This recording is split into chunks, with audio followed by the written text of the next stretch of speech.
Okay, next RBC and hemoglobin. That is, the RBC mass is increased to the extent of 20 to 30%. Increased demand of oxygen transport during pregnancy. That is, the fetus is also needs, and there will be the more oxygen is needed during the pregnancy. And if there is any lack of oxygen in time of pregnancy, which needs to growth retardation of the baby.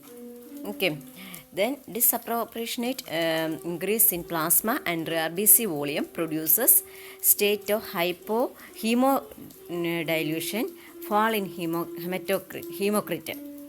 HB fall is about 2 gram percentage from the non-pregnant value. Okay.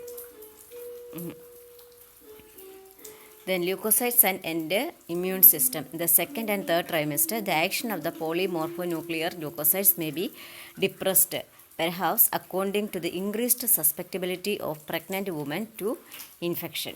So, that is the lack of the second and third trimester, the polymorphonuclear leukocytes may be fall down. So, there will be a more chance of women getting infection. So we are giving special protection during this COVID-19 also. We are saying that the pregnant woman is more chance of getting infection. This is the main reason behind that one.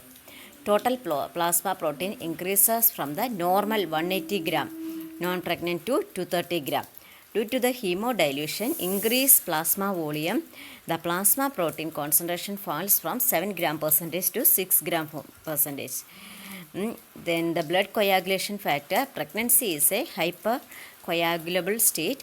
Plasma fibrinogen factor increases from the third month of the pregnancy.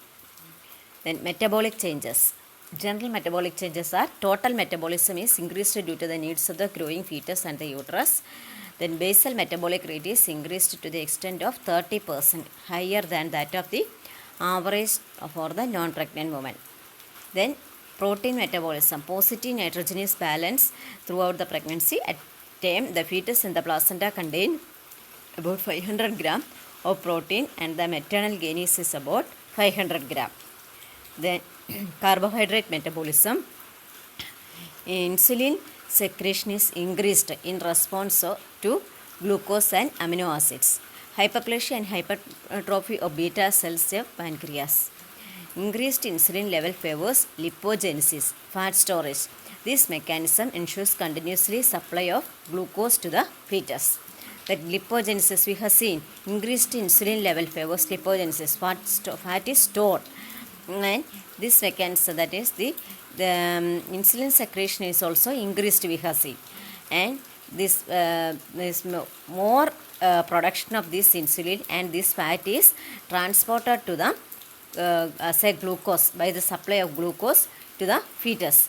If there is any depletion or any fall of transportation of glucose to the fetus, then this glucose will be present in the mother's blood, and there will be chance, so the mother has the chance of gestational diabetes mellitus. Then fat metabolism. An average of 3 to 4 kg of fat is stored during the pregnancy, mostly in the abdominal wall, breast, hips and thighs. Then iron metabolism. Iron is absorbed in ferrous form from duodenum and jejunum and is released into the circulation as transferrin. 10% of ingested iron is absorbed. The total iron requirement during the pregnancy is estimated approximately 1000 milligram. In the absence of iron supplementation, there is drop of hemoglobin, serum iron and serum ferritin concentration at a pregnancy. Okay, this completes the iron up to the iron, that is the metabolism. Okay, next class about the other changes. Okay, thank you all.